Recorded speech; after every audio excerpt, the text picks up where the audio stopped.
Isang pinagpalang araw sa ating lahat. So, ngayong araw is June 5, 2024. So, ngayon is ipagpapatuloy lang natin yung ating nasimulang series ng ating devotion. Pero bago natin simulan yung ating series is muli muna nating balikan yung ating naging series last week or yung tinalakay natin para lang sa mga tao na bago lang na tagapakinood at tagapakinig sa ating talakayan sa ating devotion para makasunod sila, para may idea sila kung ano nga ba yung naging flow or naging daloy ng ating series, ano yung pagkasunod or magkaroon ng idea. So, yung series na tinalakay namin last week ay God's Catalyst in Shaping History. So, catalyst. Pag sinabi kasi natin catalyst, pwede itong sitwasyon, pwede rin itong tao.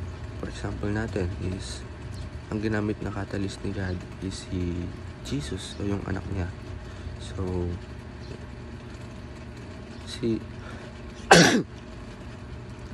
excuse me po. So, ginamit ni God na catalyst ay si Jesus. Si baby pa lang tayo. So, habang nung baby tayo, di ba wala man tayong paalam-alam. Pero habang tumatanda tayo, nagkakaroon tayo ng isip, nalalaman natin yung salita ng Diyos. Sino nga ba si Jesus Christ? So, dahil sa mga Biblia, o sa Biblia, is, ay yung ginamit niya. Parang na-inspire tayo. Hindi mo literal na-inspire. Parang iba yung naging prinsip. Nag-isip natin nung nalaman natin yung ginawa ni Jesus Christ, yung pagligtas sa atin. Parang siya naging catalyst para baguhin tayo, baguhin yung history. So, yung series na tatalakay natin yung araw ay God's Guidance in Decision Making. So, kailangan mag-pray tayo lagi kay God. Hingi tayo lagi ng guidance sa lahat ng mga decision na gagawin natin. Para kasi pag lagi tayo mayroong guidance kay God is for sure, 100% maganda yung kalabasan nito. Hindi naman yung literal na gusto ko po ng bagong motor tapos ang hindi ka binibigyan ni God. Ang gagawin ni God is gagawin ka niya. Pwedeng hindi ka niya bibigyan dahil hinihiling mo lang, hindi ka kumikilos. O bibigyan ka ni God, parang bibigyan ka rin ng lesson ni God. Hindi lang pwede yung bigay ng bigay. Kumbaga matututo ka rin sa buhay. So, yung Bible verse na tatalakay natin yung araw ay Isaiah chapter 30 verse 21 to 22. So, sa Tagalog, saan man kayo pumaling, sa kaliwa o sa kanan, maririnig ninyo ang kanyang tinig sa kasabing, ito ang daan, dito kayo lumakad. Tatalikuran na ninyo ang mga Diyos ang yari ng pinakaginto. Ipawasuran ninyo iyon at sasabihin lumayo kayo sa akin. So, yun sinasabi lang naman dyan, no? Kahit saan tayo pumunta, dyan, kung saan man tayo mapunta, mapadpad, is talagang ikakaibayan tayo.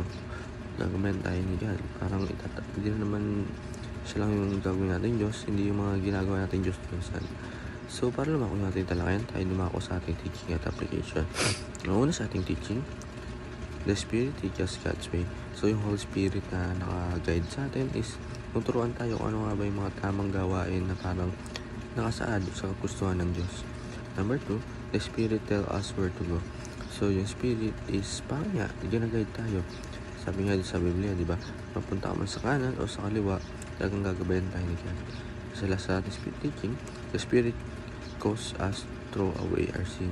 So, nilalayo tayo sa ating kasalanan. Tinuturuan tayo na baguhin or alisin sa atin yung mga kasalanan na ginagawa natin or yung kasalanan darating sa atin. Sa application, study the Bible through the Spirit.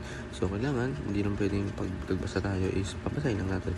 Kailangan may guidance din tayo ng Holy Spirit para talagang maintindihan natin ito. Number 2, follow the Spirit direction. So, kung saan man tayo dalhin ng Holy Spirit is ipano natin. Huwag natin itong magkatubiling hindi sundan. And sa last, throw away our sin like a menstrual cloth.